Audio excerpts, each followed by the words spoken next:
Namaskar. Apologies for the delay. What is happening in Bangladesh is now getting the attention of everybody, including many parliament members in many countries. Today, we are going to talk about what has been happening in United Kingdom, and I welcome my good friend Kumar Bala.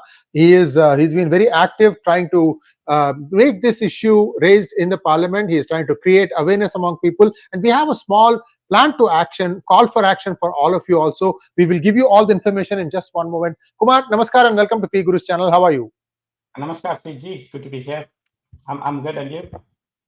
Thank you so much, Kumar, for taking the initiative, contacting your parliament member, and then having him raise this question in the United Kingdom Parliament. Viewers, we're going to show you two videos, starting with his parliament member, and then another member also who was kind enough to raise this question. Just watch these two very short videos, and then after that, we will talk about creating what is happening, the overall awareness of the situation in Bangladesh, and there are also why they are doing it. We have some ideas. We'll share that also. First, let's take a quick look at the videos.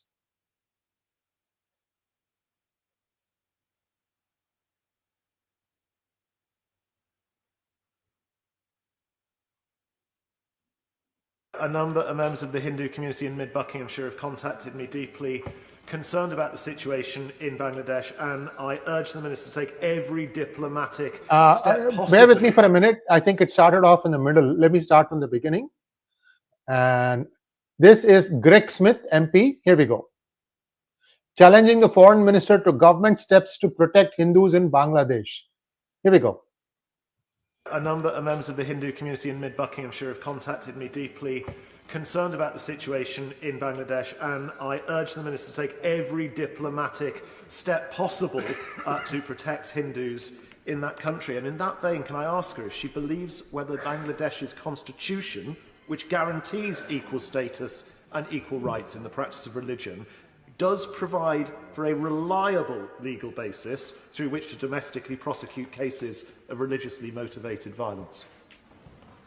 We stand ready to assist Bangladesh as it goes forward with its difficult roadmap towards elections eventually. And today's question is so important because law and order is crucial at this fragile time. But we are there to be friends, to be supportive, and to provide any legal assistance that we can offer that country as it goes forward. So that was Greg Smith, Member of Parliament for Mid Buckinghamshire, and I'm going to now play another Member of Parliament asking a similar question. Here we go. Thank you, Mr. Speaker. Laura Kirksmith. Thank you, Mr. Speaker. Many constituents in Aylesbury have raised these concerns about the safety of Hindus in Bangladesh, and they've shown me extremely concerning social media content containing threats to Hindus to leave the country or face extermination. Does the Minister agree that this is unacceptable, and can the Minister outline what representations she has made to the government of Bangladesh to ensure that those who are inciting and perpetrating this violence are held to account? I thank the Honourable Lady, and she's doing the excellent work representing her constituents who are concerned about these acts of violence. And I want to impress upon her that the UK was one of the first ministerial support to arrive in Dhaka and to speak with the Chief Advisor, Professor Yunus, and to be vocal in support of minorities. Okay. So those were the two speeches, and Kumar, I'm going to just put up a call to action. Let's take a look at it. Then you can talk to that. What is happening? We are running a campaign. What is the average UK, what is called in British Indian? We have Indian American, but you have British Indian needs to do. This is your duty. This is your responsibility to make sure that the Hindus in Bangladesh are safe. So here is the call to action. I'm just going to show that. Over to you. Thanks, Fiji. So, like most people around the world, the situations in Bangladesh are worrying. It's escalating day by day, and the ongoing pogrom is of concern for most of us, right? So, as citizens of democratic nations, the best we could do is to go and ask our elected representatives, what can we do about this? Can we raise the concern with their counterparts in Bangladesh, right? And particularly countries like United Kingdom, countries like United States and countries like Germany can have a huge impact because they are some of the leading trading partners for Bangladesh.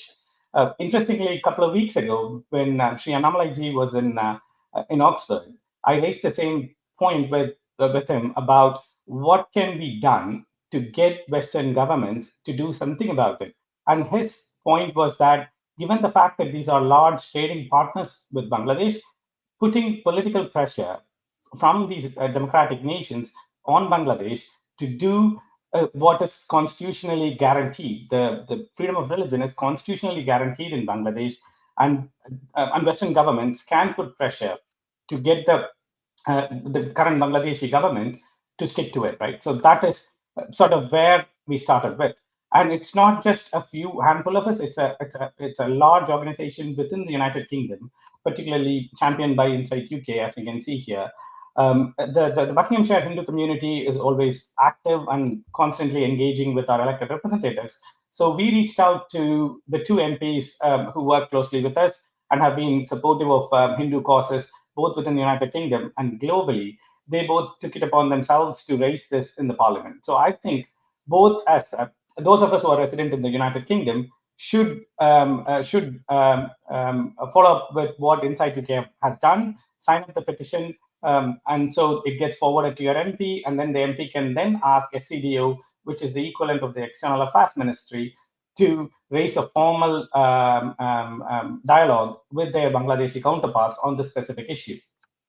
Meanwhile, other Hindus across the globe can show support to these elected officials who take a stance, right? Like just after the presidential election in the United States, or just before the election night, President-elect Donald Trump, in fact, came out and during his Deepavali message, asked the exact question: what is Bangladesh going to do? And showed his support for stopping this ongoing pogrom, right? And the same thing we've observed with Vivek Ramaswamy, who's going to head the Department of Governmental Efficiency, and of course Tulsi Gabbard has said the same thing. So, as responsible citizens of democratic countries, the duty is upon us to bring those topics that are of concern to us to our elected representatives, right? So, because generally MPs get flooded with lots of different messages, and they can only act upon things that are of concern to their constituents. So, if we don't raise our concerns, it will not be heard. So, I'm requesting those who are residing in the United Kingdom to please go and sign to the Inside UK petition and make this issue and make this a major concern for our elected representatives. Right? That is the way to bring about change in any democratic system. Thank you so much. And now let's take a quick look at how this is going to play out. Viewers, what we are going to do is, even at the top of this comment section, we are going to pin this thing. So those of you who are watching it from the United Kingdom, a request to all of you to click on that link and voice your concern and just sign your name and whichever constituency you are from. That would really help, because then the organization that's collecting all your data, they will be able to route it to the proper member and for action. And one small thing I noticed, Kumar, is in her reply to Greg, the minister, she said something about we are going to facilitate elections and so on and so forth. The question that I have is, the legitimacy of Sheikh Hasina government is still valid. She has not resigned. She has fled for safety. That doesn't mean that the Muhammad Yunus, or she wants to call him Professor Muhammad Yunus, that is a legitimate government. It is not. At this point of time, India has not accepted this one. US has been very quick to recognize it. We all know that US is behind this whole thing. We know that. So let's try and see how this thing is going to play out. Kumar, my 2 cents, because I've been making a lot of inquiries, is the deep state in United States is in deep doo-doo. Doo-doo, you know what it is. It's a 4-letter word, very famously used, starts with the letter S. And they are trying their best to somehow create some sort of a problem and have the elements, lumpen elements, to go after Hindus in Bangladesh in the hope of getting a rise from India. And India has been very restrained. The one thing they did try to do was, they didn't do it. Adani did it, because he has not been paid $1 billion worth of past electricity dues. And for that, China appears to have helped Nepal. Nepal has who knows? They have a lot of power. They said that we are going to use India's grid to get power to Bangladesh. Well, looks like they're also very generous. They don't even expect anything back in return. Well, good luck to them. Now, India, I am told, that is still not actually stopping the essentials that go from there. India sends them, smuggles out, not India, but these guys smuggle in buffaloes. They need chicken, that comes from India. Eggs comes from India, rice comes from India, onions, potatoes, you name it. I wonder what exactly are they doing in Bangladesh. Whatever it is, at this point of time, India can really easily squeeze the spigot without even taking any action. On the other side, if you look at it, one ISKCON, ex-ISKCON, I should say, preacher has been arrested. 3 more people who went to give him food, they have also been arrested. And the reason for arrest is very unclear and very muddy. 63 brahmacharis who were trying to leave Bangladesh for India with valid visas were stopped at the border. So Bangladesh is trying everything possible, every mischief possible. And Yunus is what? He's a novice as far as politics is concerned. And as to his cabinet, what? These people just got out of diapers and they want to rule the country. I'm brutal, because I don't believe personally that students' job is to enter into politics. They don't know the depth. They get in and then they just drown. That's all my 2 cents on it. So this is where things stand. Kumar, please feel free to add, and thanks for pointing out that Vivek Ramaswamy, Tulsi Gabbard, as well as Donald Trump have expressed concerns about the state of Hindus, and I'm yet to hear Kamala Harris utter a word. Shame on you. Over to you. Yes, PG. Interestingly, the Indian government has always been cautious in dealing with our neighbors, right? Like, for example, in dealing with Sri Lanka and dealing with Maldives, they've always been a bit soft, and eventually got around to getting them to see the world in the way we do. And I'm not 100% sure they still do, Sri Lanka and Maldives, but at least it is far more productive now than it was a few months ago, right? So my guess would be that given the demographics of Bangladesh and sort of the big land border that we share with them, the government is really cautious not to ruffle too many feathers, right? Because a critical situation at this juncture is something that nobody wants, right? Given the global economic situation, the government is like really treading very carefully. But on the other hand, people who are living in the West, like Hindus and others as well, who are living in the West, should do our best to keep this as a focal point of attention for lawmakers across the world. Right? Interestingly, it's not just the Hindu community that has raised this issue.